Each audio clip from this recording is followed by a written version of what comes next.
L'inspecteur général des finances combat M. Félix Antoine Tshisekedi, le chef de l'État. Je vais vous donner ici un exemple et je reviendrai là-dessus avec force détail, je vous le promets. Vous allez avoir du top des enquêtes. Regardez-moi cette vidéo. Nous n'avons pas la guerre au Congo. Nous n'avons pas la guerre au Congo. Nous n'avons pas la guerre au Congo. We're not during the war in the Congo. Nous voyons la guerre à la télévision.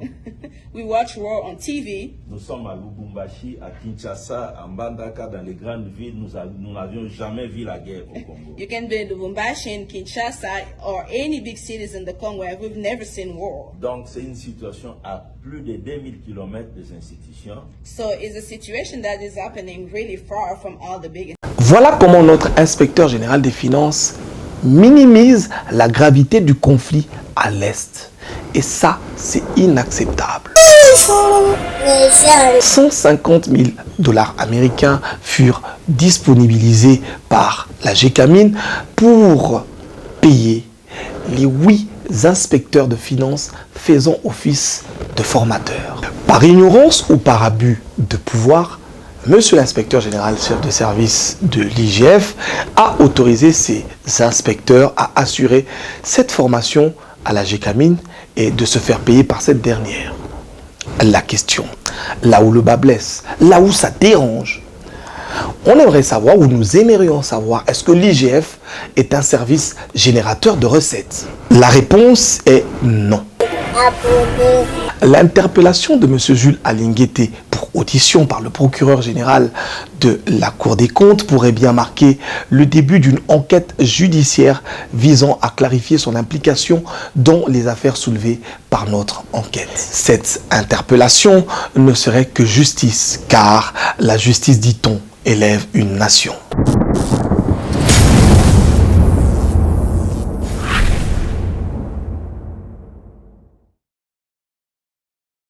Bonjour, bonsoir, bon matin, bon après-midi.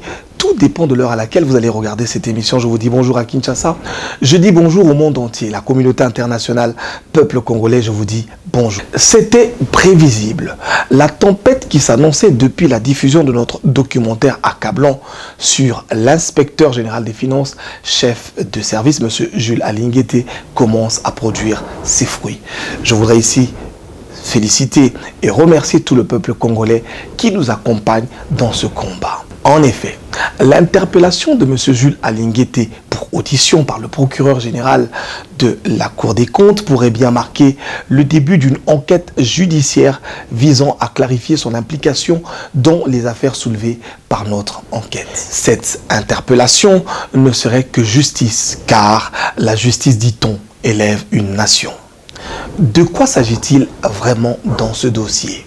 Pour la petite histoire, la mise en cause est en rapport avec le dossier relatif au contrat de consultance sollicité par M. Placide Nkala Passadiloa, directeur général de la GECAMIN, ayant jugé impérieux de convertir l'équipe d'encadrement de l'inspection générale des finances en mission de contrôle à la GECAMIN afin de former pendant 3 mois 105 agents auditeurs et experts en passation de marché public à l'IGF. À cet effet, 150 000 $ américains furent disponibilisés par la GECAMIN pour payer les 8 inspecteurs de finances faisant office de formateurs. Par ignorance ou par abus de pouvoir, Monsieur l'inspecteur général chef de service de l'IGF a autorisé ses inspecteurs à assurer cette formation à la GECAMIN et de se faire payer par cette dernière.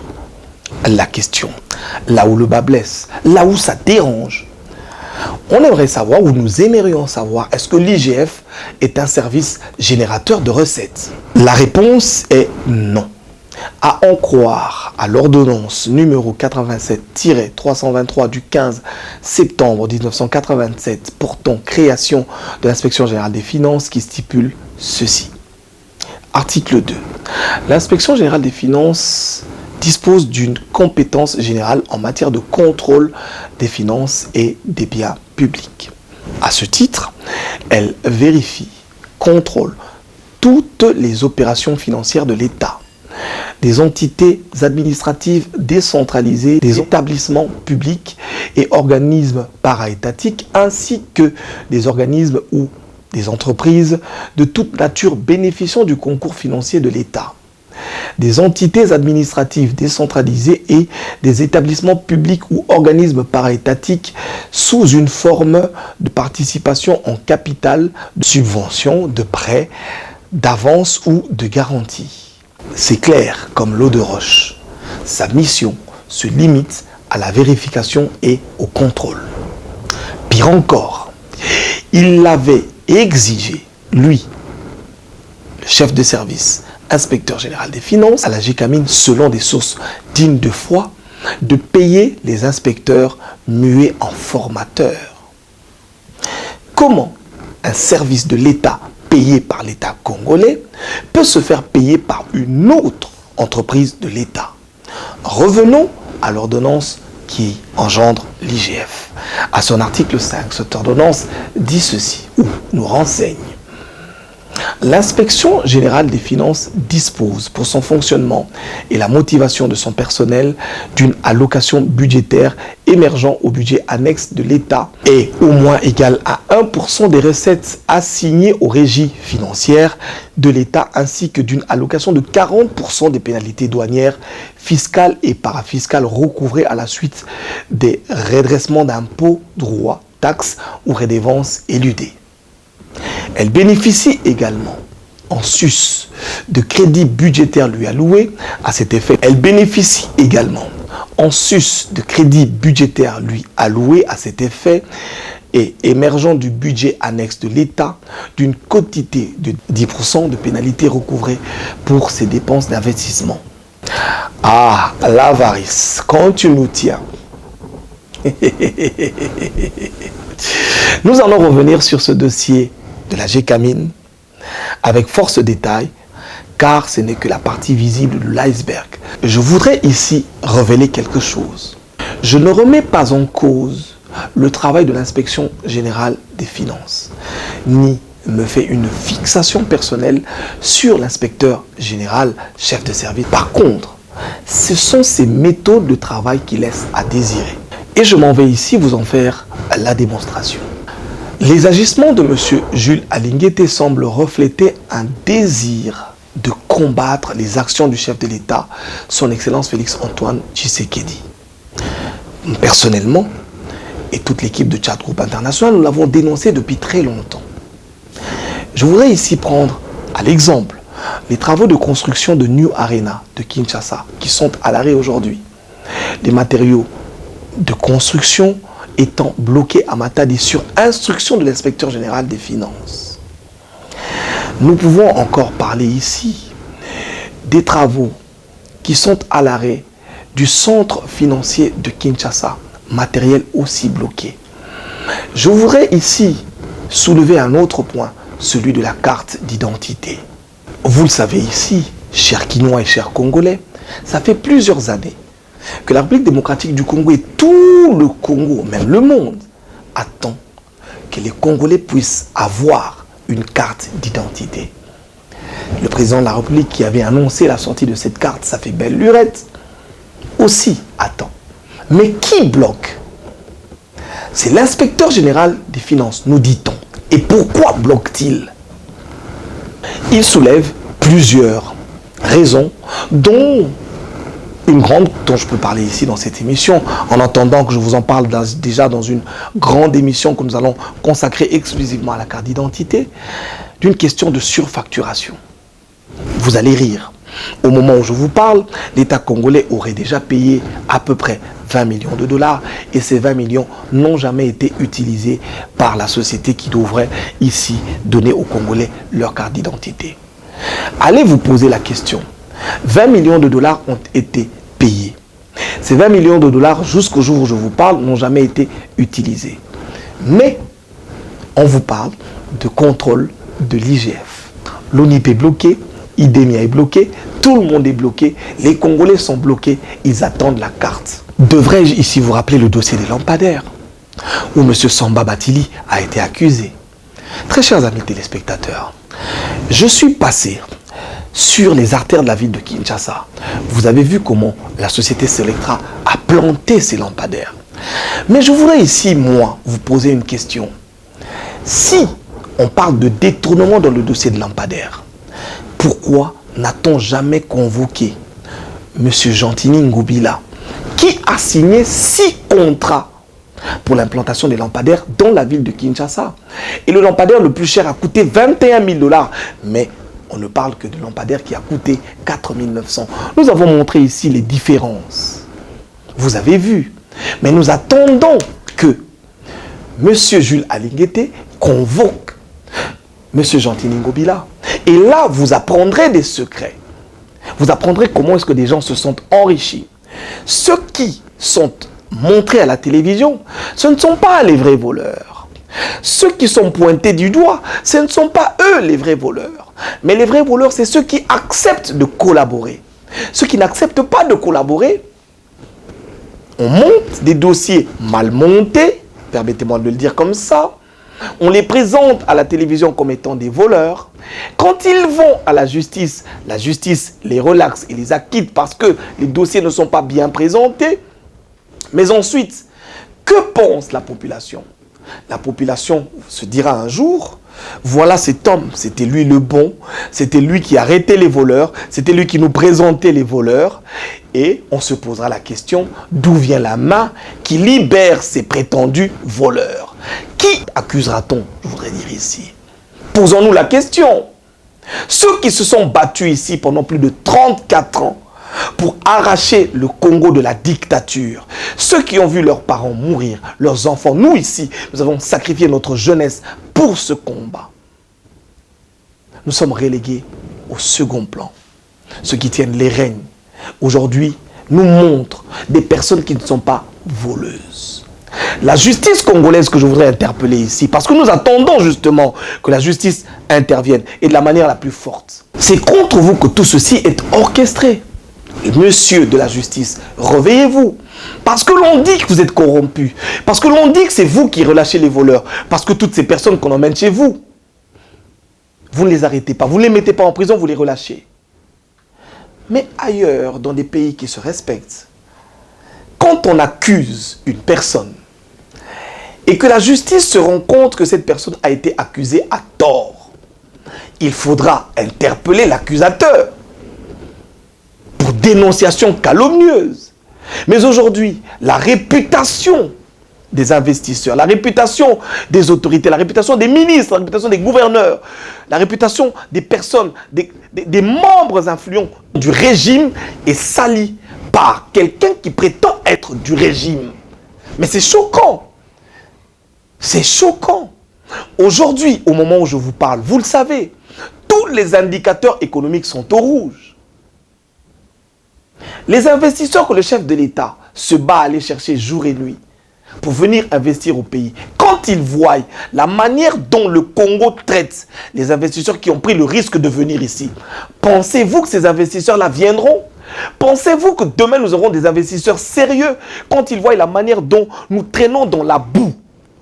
Les investisseurs qui ont mis leur argent, les investisseurs qui ont accepté de venir ici au Congo souffrir avec nous. C'est un danger. Faisons très attention. Parce que l'inspecteur général de finances était la personne en qui le chef avait mis la confiance, évidemment, pour traîner en prison tous ceux qui volent l'État. Mais est-ce qu'il l'a fait? On peut se poser la question aujourd'hui. Combien d'argent l'État congolais, c'est une question que je vous pose, c'est une question que je nous pose. Essayons d'observer combien d'argent l'État congolais a récupéré depuis qu'on entend tout le bruit de l'inspecteur général des finances. Combien d'argent l'État congolais a pris? On a accusé ici, hier encore, la cominière. On accuse tout le monde. Mais ces personnes, quand elles se présentent devant la justice, on ne leur reproche rien.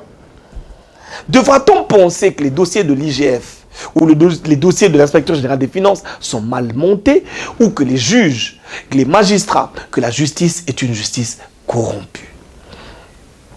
J'ai entendu des gens me dire, Cet homme est un modèle parce qu'il a été loué par le chef de l'État. Mais je voudrais vous dire ici, très chers amis téléspectateurs, le chef de l'État est comme le Christ. Nous allons aller dans la Bible. Vous le savez bien, Pierre, un jour il se lève. Jésus-Christ se demande, ou Jésus-Christ leur pose la question en disant, que disent les gens que je suis? Pierre lui dit, après les réponses de tout le monde, tu es le Fils du Dieu vivant, tu es le Messie. Jésus-Christ lui dit, Pierre, ce n'est pas toi qui as parlé, c'est l'Esprit de mon Père qui est en toi qui a parlé. Mais quelques jours après, quand le Christ raconte l'histoire de sa mort, quand le Christ dit qu'on va me tuer, que je ressusciterai pendant 3 jours, Pierre lui dira une parole, dit, Seigneur, j'irai avec toi jusqu'à la mort. Il lui dira, arrière de moi Satan. Le même Pierre que le Christ avait traité quelques jours de l'homme qui était rempli d'onction et dont le Père dans le ciel parlait à travers, a été traité de diable.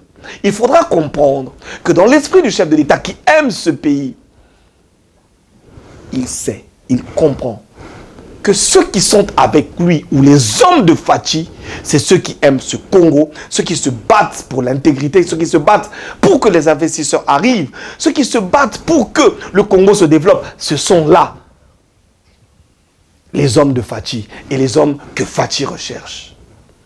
Alors commençons à nous observer, nous. Sommes-nous réellement les hommes de Fachi?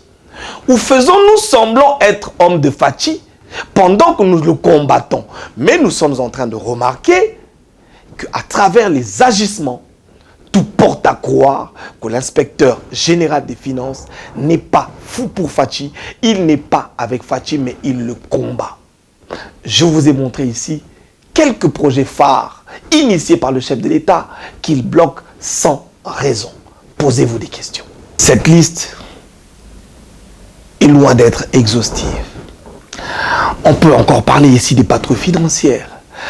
Le contrôle des fonds qui se font est a priori et a posteriori. Juge est parti. Si l'argent est bel et bien sorti, cela signifie que le dossier a été bien ficelé et bien traité, a priori. Mais crier au voleur a posteriori relève de l'acharnement ou de l'intention manifeste de saboter les actions du projet du chef de l'État. Beaucoup ont payé les frais. Je ne vais pas parler ici de Nicolas Kazadi. Vous allez encore crier au voleur. Mais quel est le juge qui a prouvé que réellement M. Nicolas Kazadi avait bien volé? Jusque-là, nous attendons que la justice nous dise. Nous pouvons aussi rappeler très rapidement le cas de Tony Mwaba, l'ancien ministre de l'enseignement primaire et secondaire. Vous avez certainement entendu qu'il a eu un conflit avec l'IGF. Ce que vous avez vu à la télévision, c'était vraiment pas ça le dossier. Le dossier portait sur la fourniture auprès d'une entreprise qui s'appelle Veridos des cartes. Et le ministre Tony Mwaba avait bloqué. Pendant que cette société était portée par qui, vous savez? C'est-à-dire que lui, quand il n'est pas dans un dossier, il bloque. Et il bloque qui? Il bloque comment? En salissant. En envoyant ses journalistes salir, insulter, porter atteinte. Et là, je me demande, où sont les instances? Même si nous sommes invités, nous irons. Je disais. Donc vous allez vous rendre compte que le ministre Tony Mwaba, l'ancien ministre, le ministre honoraire, a payé les frais. Parce qu'il a refusé de démarcher. Encore, je dois vous dire que cette société, Veridos, qui voudrait fournir les cartes d'identité aux Congolais. Donc maintenant, vous comprenez, ou vous comprendrez quand je vous donnerai un peu plus d'explications, le blocage sur la carte d'identité. Parce que Veridos n'a pas eu, et parce que Veridos est de connivence avec, et que Idemia a gagné le marché, il faut bloquer Idemia, il faut diaboliser Idemia. Je vais vous revenir ici, amis téléspectateurs, avec des documents exclusifs, des lettres. Je vous annonce d'ailleurs, quand vous avez entendu sur les réseaux sociaux dire que Idemia aurait dit qu'il ne connaîtrait pas la société congolaise qui a gagné le marché ici, c'est faux. Parce que la société Idemia a bien répondu, je vous montrerai la correspondance. La société Idemia sera ici prochainement pour le bonheur des Congolais. Les travaux d'impression des cartes d'identité. Comme vous l'avez compris, très chers amis téléspectateurs, l'inspecteur général des finances combat M. Félix Antoine Tshisekedi, le chef de l'État. Je vais vous donner ici un exemple et je reviendrai là-dessus avec force détail, je vous le promets. En tout cas, la semaine prochaine sera une semaine riche en informations. Vous allez avoir du top des enquêtes. Regardez-moi cette vidéo. Nous n'avons pas la guerre au Congo. Nous n'avons pas la guerre au Congo. Nous n'avons pas la guerre au Congo. We're not during the war in the Congo. Nous voyons la guerre à la télévision. We watch war on TV. Nous sommes à Lubumbashi, à Kinshasa, à Mbandaka, dans les grandes villes. Nous n'avions jamais vu la guerre au Congo. You can be in Lubumbashi, in Kinshasa, or any big cities in the Congo where we've never seen war. Donc c'est une situation à plus de 2000 km des institutions. So it's a situation that is happening really far from all the big. Voilà comment notre inspecteur général des finances minimise la gravité du conflit à l'Est. Et ça, c'est inacceptable. Dans nos prochains numéros, je vais vous montrer des preuves de l'implication des hommes que nous avons ici à Kinshasa dans la guerre de l'Est. Les noms que nous allons vous citer vont vous fermer les oreilles. Très chers amis téléspectateurs, cette brève se termine ici. Je voudrais rassurer le chef de l'État du soutien, de notre soutien, du soutien des Congolais. Je ne dirais pas ici tous les Congolais, mais de la majeure partie ou de la majorité des Congolais, parce que 73% des Congolais vous font encore confiance. Mais nous avons encore des brebis galeuses, ceux qui sont à l'intérieur, mais qui rongent, comme disent les Balouba, de Lokunda, Lokunda. Le verre est dans le fruit. Nous devons ici faire attention. Nous devons ici comprendre, amis téléspectateurs, ici je voudrais rassurer les forces armées de la République démocratique du Congo que tout le peuple congolais est derrière vous. Nous sommes en guerre. Nous sommes attaqués par les M23, attaqués par le Rwanda, soutenus par une frange de la communauté internationale. Le chef de l'État n'a ménagé aucun effort pour contacter, pour aller, pour voyager, pour convaincre. Et aujourd'hui, plus qu'hier, la voix de la République démocratique du Congo est entendue dans le monde. J'ai encore suivi monsieur le ministre Patrick Mouyaya en France. Il en a parlé. Aujourd'hui, le Congo fait entendre sa voix. Pendant plusieurs années, pendant plus de 18 ans, le Congo n'avait jamais fait entendre sa voix. Vous le savez, vous et moi ici, on ne parlait que de Kagame. Même nos enfants ne connaissaient que Kagame. L'ancien chef de l'État n'était pas autant connu ou mieux connu dans son propre pays que le président rwandais. Mais vous avez vu, depuis l'accession à la magistrature suprême de Félix Antoine Tshisekedi, on parle de la République démocratique du Congo ailleurs. Nous avons vaincu la peur. Nous discutons, nous parlons, nous voyageons, nous communiquons sur la RDC. Il a fallu 7 mois, si je me rappelle bien, pour que l'AFDL entre, prenne Goma, prenne Kisangani, prenne le Bas-Congo, prenne Kinshasa, prenne la République démocratique du Congo et qu'on installe ici des Rwandais qui nous ont dirigés. Vous le savez ou pas?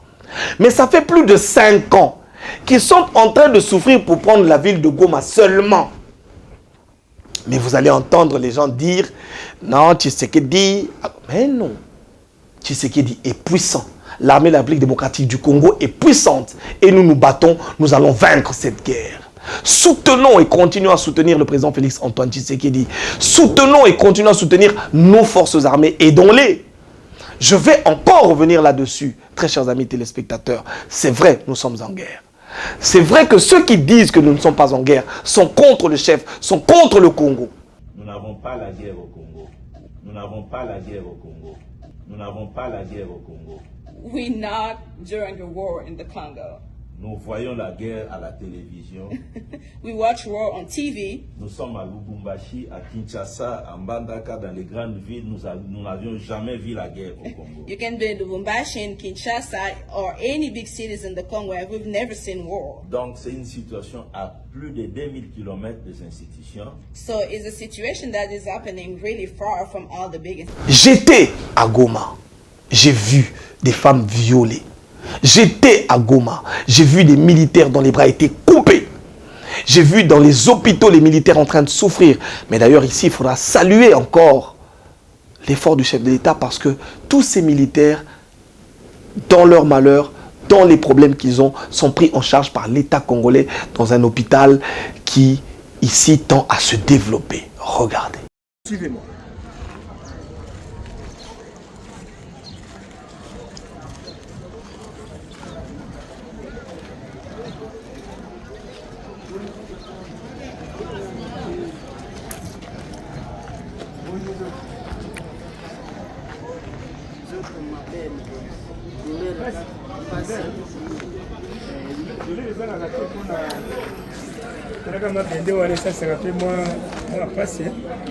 Mais ça va quand même.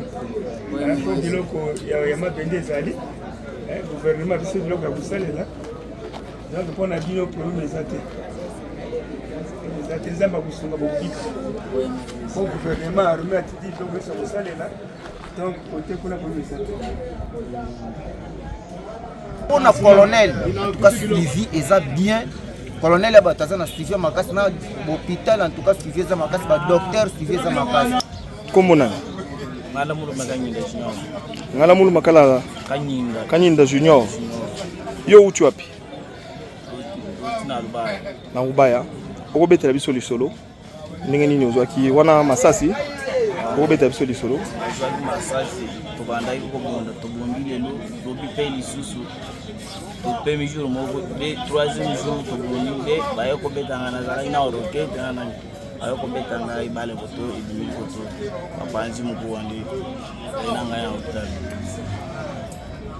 Nous n'avons pas la guerre au Congo. Nous n'avons pas la guerre au Congo. Nous n'avons pas la guerre au Congo.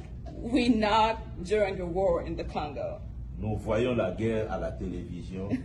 We watch war on TV. Nous sommes à Lubumbashi, à Kinshasa, à Mbandaka, dans les grandes villes. Nous n'avions jamais vu la guerre au Congo. You can be in Lubumbashi in Kinshasa or any big cities in the Congo where we've never seen war. Donc c'est une situation à plus de 2000 km des institutions. So it's a situation that is happening really far from all the big. À ceux qui disent qu'il n'y a pas de guerre au Congo, je vous dis, nous sommes en guerre. J'étais à Goma. J'ai vu des déplacés de guerre vivant dans des camps. Je pourrais appeler ici des camps de concentration. J'ai vu des enfants malades du choléra que l'État prend en charge très difficilement. Et ici, je voudrais d'ailleurs interpeller la conscience de tous les Congolais, ceux qui ont des moyens. N'écoutez pas ces gens. Sachez que notre pays est en guerre et que nous devons porter assistance à ces enfants. Regardez d'ailleurs, vous voyez ces femmes, elles ont été violées pour la plupart d'entre elles. Beaucoup des membres de leur famille ont été massacrés. Elles ont eu la vie sauve. Elles sont aujourd'hui à Goma en train de souffrir. Nous appelons les ONG, nous appelons les personnes de bon cœur, de grand cœur, à venir en aide à toutes ces personnes. Nous allons avoir encore beaucoup de documentaires là-dessus pour attirer votre attention.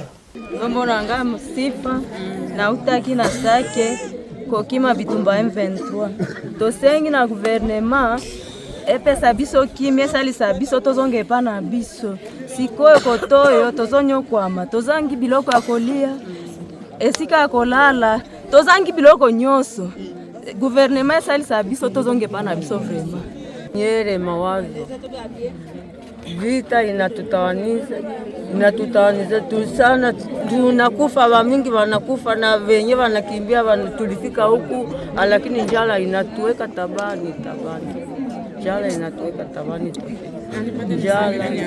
Mariamu Elizabeth. Mbomia nilikimbia vita, watoto yangu wakaisha. Bwana yangu akakufa, vya vita ya Sikarama tukakufa. Hapa tumefika hapa tena Mgunga watu wanaisha, bana bote wanateketea, mnjia watoto tunawafunyanga na mie waliniangushaka mu barabara. Maika bulembo ya Mgunga hii. Mbo sina bwana sina kwenye niko njale natua omwe Mungu atusaidie mtuombee sana turudie kwetu na mtafutie chakula. J'ai vu pour finir un élément qui a été sorti de son contexte de monsieur le directeur de cabinet du chef de l'État, monsieur Anthony Kinzo.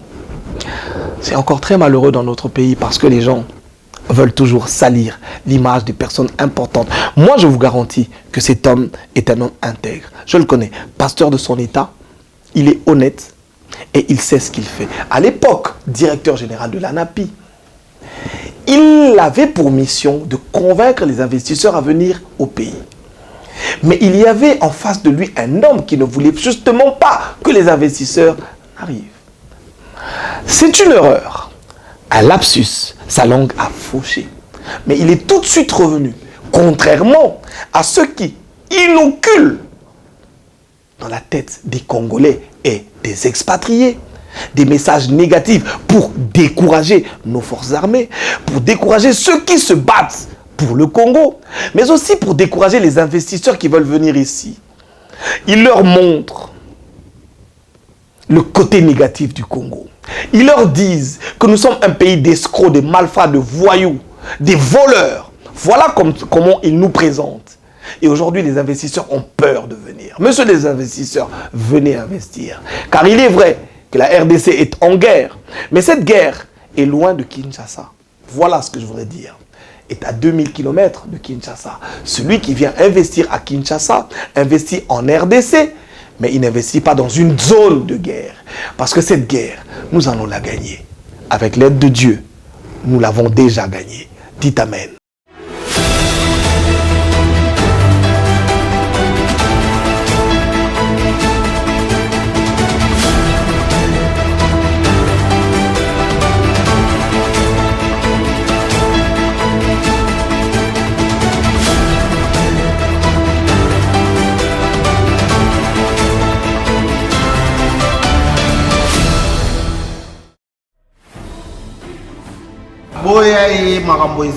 Abonnez-vous massivement sur Légende News officielle télévision.